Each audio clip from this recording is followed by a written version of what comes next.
Welcome to Nasdaq Trade Talks, where we meet with the top thought leaders and strategists in emerging technologies, digital assets, and regulatory landscape and capital markets. I'm your host, Jill Malandrino, and joining me on the desk at the Nasdaq market site is John Vonglis, Executive Director of Global Government Affairs at Nasdaq-listed Nano Nuclear Energy, as well as Brian Spencer, Renewables Segment Leader at ABB. And we are here to discuss drivers of the energy transition, driving efficiencies and solutions for grid stability and resilience, and the role of public-private partnerships in infrastructure development. It is great to have the both of you with us. Certainly a lot to cover today. John, let's kick it off with you. Give us a brief overview of where Nano sits within the energy space. Well, thank you, Jill. It's a pleasure to be here. Thank you for having us, and me in particular. And Brian, it's a pleasure to meet you too. So Nano is a vertically integrated microreactor, nuclear microreactor company. 5 lines of business. Obviously the design, development, and fabrication of microreactors themselves. Fuel fabrication, fuel transportation, nuclear fuels obviously, and there's a space component as well as a consulting arm to the company. So where does it sit? It sits, obviously it's the, it was the best IPO in small cap IPO in 2024. It is certainly not the largest company out there, but I think it's at the cutting edge and forefront of where we're going to be with microreactors. Yeah, well, it has a large demand to fill, that's for sure. Brian, tell us about ABB. Sure, yeah, ABB is a global player in the energy space, where we manufacture things like circuit breakers, transformers, digital substations that really help power flow from where it's being generated to where it's being used. And we're a global company, but do have a focus in the United States, where we have 17,000 employees, wow. About $9 billion in revenue. And so the United States is our biggest market, and so excited to talk about transition today. So well, let's talk about that, meeting the surging electricity demands. I mean, so much has happened so quickly when it comes to emerging technologies, even if we just isolate the conversation around AI. Sure. There's a lot of demand to fill. It really is an incredible time. I was fortunate enough coming up in my career to have found energy early, and I feel like I have a pretty good runway for the rest, because there's a lot that's going to be happening. I just read this morning, I think actually, that NEMA is expecting demand growth in the United States of 2% per year through 2050. And you'll hear a lot of different statistics, but that's 50% more electricity needed by 2050 than we have today, which is really incredible. And so how are we going to meet that need? It really is going to be kind of all energies to the table and able to do that. Wood Mackenzie did an interesting study that I saw at the beginning of this year, where they looked at just 2030. Where are we going to be to meet the demand of 2030? You take the demand growth, you then take out coal retirements that are already planned, you add in natural gas, and there's still a gap of over 100 gigawatts, and that's just 2030. So it's a tremendous opportunity for the energy industry. It's only less than 4 years away.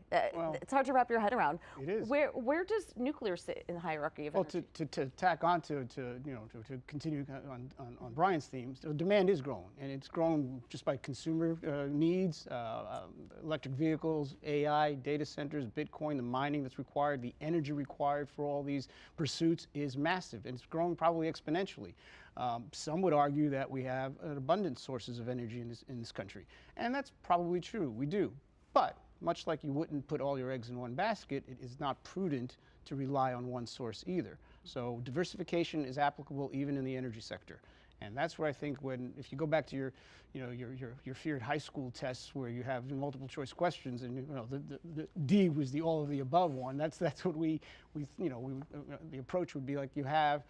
There's a need for fossil, there's a need for renewables, there's a need for nuclear, and of all those, nuclear is the most abundant of all of them. And you can't necessarily flip a switch and go 100% in one direction. It's a methodical kind of approach, and that's why we believe that it's important that we look at all of them, but primarily, in our case, nuclear, because you also can't be beholden on others for your security, because at the end of the day, energy security equates to national security. Yeah, and we were having that conversation offline, but I think it's an important distinction that you make, where it can't be a one-size-fits-all solution with one particular type of energy for that reason. And some of the goals, I mean, 2030 is pretty aggressive. 2035 or some other years that have been thrown out as well, to get to a more clean space.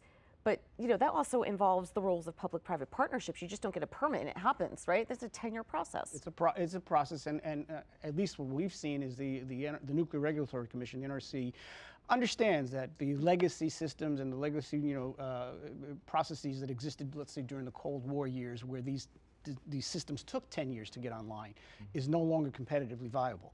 So I think that you're seeing a more receptive audience from the regulatory side, and plus, let's face it, it's something that they're not, they're looking at it for the first time as well. It's not as if they have a blueprint here that to go by. So we're sort of, I hate this phrase, and I'm going to use it, I'm going to regret it. It's sort of you're building the plane while you're flying it, and that's exactly what's happening here in terms of the regulatory side of things. Right. I'm sure there's also a public awareness campaign that needs to be had as well when you're talking about nuclear. Well, public awareness, certainly. I think that both the industry and the government have been remiss in not doing a better job in articulating and conveying and communicating repeatedly that what we're experiencing now is a departure from the legacy systems that are in place, that were designed and built in the 40s and 50s and 60s.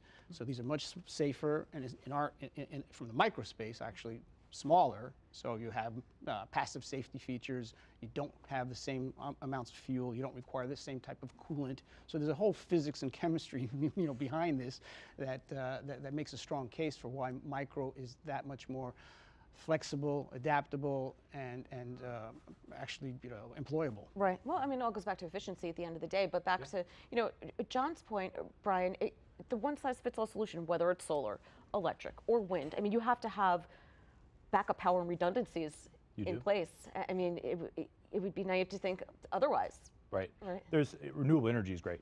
I love it. Right. You can make electricity via the sun or via the wind, but it doesn't always shine on us. It doesn't always blow, and that's really where we see batteries taking a huge leap in this space, which is really to absorb that power during the day or when it's windy, and then dispatch it when it's absolutely needed. And this is only going to continue. The growth in energy storage is going to be massive over the rest of this decade, and then further on, which is really exciting. And it isn't just backup power. It isn't just harvesting the sun when it's shining and then spitting it out when it's dark. Batteries can do some really cool things. Frequency regulation is kind of a wild, invisible concept, but for a utility, it's absolutely critically important for them. And so energy storage as a firming mechanism to renewable energies is critical. And I think that we'll continue to see that be a huge trend in the renewable energy space. I mean, get into the other side of the, I'm sorry. No, I was going to say, I think the little missing link there in terms of renewables is just that, batteries and storage. Because if you could solve for that, you really made a tremendous amount of progress. So what we think, especially from a micro perspective, and what nuclear provides in those situations where you are subjected to the vagaries of the weather, you have something that is reliable and constant. Yeah, I mean, and one of the the pushback that we hear a lot is it's capital intensive, and these projects take a long time. But at the end of the day, it's going to more energy and operational efficiency. It is going to drive cost savings, especially when these are available at scale. And managing peak demand. I mean, at this point, how do we triage demand at this point, right? Right. Well, you're essentially time sharing. Basically like a computer does when it goes through its processes. That's how you balance the load. Otherwise, you can't. You'll be in a problematic situation. Right. I mean, you're hearing of tech companies that are driving the AI revolution. Buying different whether it's nuclear facilities or otherwise. It makes you wonder, how do they triage when, let's say, for example, there's a brownout or a blackout? Where's the prioritization there? Sure. So it really, those our data center customers have a tough job. Our utility customers have a tough job. And what I've seen, really, in some cases through public-private partnerships, is those two groups coming together to try to solve a problem, which is we see a need for a data center here, but there's no generation here. What are we going to do? And that really takes a lot of working together. There's also, FERC becomes important in some respects there too, if there's transmission lines that have to be built.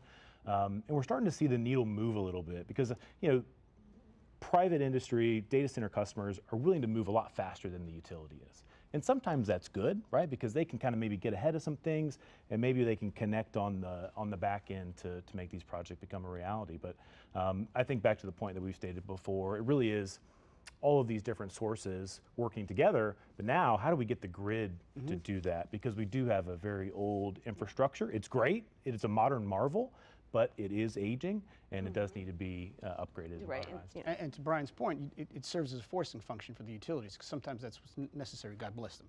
Yes. But for public-private partnerships, or P3s, the term may be relatively new, but in fact, and there's a little, for our history buffs out there, most of the country was built utilizing public-private partnerships.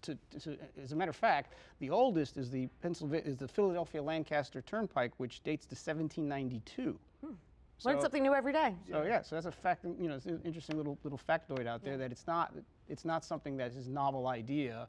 Sure, the benefits derived, obviously in the modern era, are different, but the fundamental background, the core foundational elements date back to the founding of the republic. I mean, when you think about it, it's almost common sense now that you just said that. I mean, how else are we going to be able to execute on it? But I also think we have to think of this in terms of national security and critical infrastructure. The world is a very different place than it was in 1792, and when you start thinking about cyber implications as an example, this isn't a nice option to have. This is something that we need to move forward with, and it feels as if, John, the conversation has shifted from clean tech and renewable energies and the energy transition to more of a demand type of conversation, being able to meet that, which I think is a little bit more digestible than putting it in that climate bucket. I agree with you. I think so it is, and I think it's more realistic, in many respects. And I think that when to Brian's point, and what you were discussing earlier about all those elements, those national elements, the public, the private, the academic. I mean, look what we did in less than a decade, with the Apollo program. Try replicating that today. I mean, you wouldn't. It would take you 10 years to get a permit. All right, so that's unacceptable, quite frankly. Yeah. So when the reason public-private partnerships are so attractive is because, from a government perspective, and I put my Govy hat on, it mitigates risk. So the risk and responsibility also move into the private realm, and so the private sector companies derive benefit on the back end, on the ROI side. The government is naturally risk averse, and so they should be. But when they enter into these agreements, the upside is, pretty much, win-win for all. It's not an easy ride because they're complex and there's contractual issues and whatnot. Right. But overall, I think there's more benefit than there is downside. So then you are seeing progress on the policy conversation, because I think you have to understand your audience too when you're trying to work with lawmakers and policymakers and so forth to, kind of get what you want out of these partnerships. Oh, I think so. I don't think there's a choice, really. Right. Yeah. That's exactly right. I mean, to me, we need to depoliticize forms of energy, right? Because we do need it all. And I think the economics are going to weigh out on who the winners and losers are, which, time will tell. But really, it has to be an all of the above approach to meet the demand, or else we're going to fall behind in critical areas like data centers, and we just can't afford it. Right. I mean, John, you have that in your notes as well. I mean, the tech industry needs nuclear to keep scaling and improving its tech. I mean, the administration's bit has been quite clear that the U.S. will remain in its top spot as a global leader in innovation. Well, we can't afford not to. We can't. I mean, wearing my ARPA hat, which is the Advanced Research Agency for the Energy Department, and looking at what our competitors are able to do with their, domestic companies in terms of support, and I'm talking all manner of support, we can't. There are red lines that we cannot possibly cross. And unfortunately, that many companies fall off that proverbial valley of death because they don't have that support that is provided by national governments to other companies in other countries. So we need to be on top of things in a much more competitive way than not relying so much on, Right. But that's the whole challenge. Everything's become such a partisan issue and a talking point these days, which makes it hard to, advance some policy through. Well, it has, but I think that goes back a few years, and I think unfortunately that it was, again, trying to do the whole, square peg, round hole kind of thing, and you just, you should allow the market more than anything else to determine things. Yeah. So reaching, we have 3.5 years before we get that 2030 target. Are we close? Are we going to be able to meet that? Great question. I hope so. One of the things that the current administration came in saying is that we're going to, make it easier to build things. One of the things that this country desperately needs to deploy really energy, any energy source, but renewables, of course, falls in there as well, is transmission. We have to build more transmission to get more power on the grid to meet these goals. And so I see a future where we do, and we can and we will meet our goals with a transmission corridor that's built out. But there's also a possibility that I see where we go more distributed, where it's more of a distributed model where maybe we don't have this bulk power system. Instead, we have neighborhoods or communities or cities that have kind of their own resources, solar, storage, modular nuclear, or something like that to power them and just kind of, really serve that load. Because I think if we can't build the transmission, then we're kind of forced more in that distributed space. It almost seems though, from a modular perspective, it would be more safe as well. You don't have that risk of, concentration risk of one, center being shut down. That's true. You don't have a single point of failure. Right. Essentially, is what you're saying. And we see the benefit for inaccessible, austere locations, underserved communities. Right. This is essentially a plug and play kind of device. You could put it on a plane, you could put it on a rail, truck, ship, whatever, and it gets to that location, and it's what, as I described, plug and play. Yeah. And so that's the benefit of it. And you have a menu of options in terms of the size of the megawatt reactor that you're going to employ. So I think there's a lot of benefit for those locations, and you eliminate that risk that you alluded to. Well, I think it's smart economic policy as well, right? If you get the right training in, you upskill the workforce, you get community colleges, as we were talking about before, other institutions, investing in R&D and working with companies that are investing in those states to build these companies that are relevant to the energy transition and renewable energy. It makes sense. Those are good salary jobs. It goes back into the economy. That answers your question to skilling the workforce. Absolutely. It's unfortunate that, God bless, we all love America, but we tend to fall into this whole trap of the quarterly returns, and I know we're right, Nasdaq, right. But you need to invest, and you need to take some near-term pain for long-term gain, especially when you're talking about re-educating, recalibrating, putting people to work in these new technologies that will be the future. And I think that's a whole of government approach. But see, that's what's so interesting. That's when we talk about with emerging technologies, don't have it for the sake of having it. Have a problem to solve. Sure. So it makes sense. Let's teach the right curriculum to properly set up the next generation. This is how you avoid, this uncertainty around employment or what your future is going to look like. We need the people to build these and manage these, grids. Forms of energy are changing, and so we need a focus on that. Right. We need to make sure also that we have the skilled labor out there that's going to be able to install these and then maintain them long term as well, because it's changing. It's now no longer so much rotating machinery. It's more, it's just collects stuff from the sun and goes out in DC, and it's a little bit easier, but still you have to program all this, and then you get into the intelligence that you now find in substations that are able to accept power flows in multiple directions and predict faults weeks in advance, and so all that's that's practicality computing. matters. And I've asked automakers this. Yes, the designers and the engineers and technology is helping get from the production line to the consumer quicker. But for all intents and purposes, you need mechanics that are trained to handle electricity and voltage, and you're basically more data and diagnostics focused than you are traditional mechanics. Yes. Electricity is dangerous, first of all. Yes. It is very, my father's an electrician, so is my brother. That's why I'm always asking, do you have people know how to work with voltage? Mm-hmm. That's one way to take down the grid. Johnny's not an electrician. All right, guys, I appreciate the insight. Thanks for joining us on Trade Talks, and thanks for joining me from MarketSite. I'm Jill Malandrino, Global Markets Reporter at Nasdaq.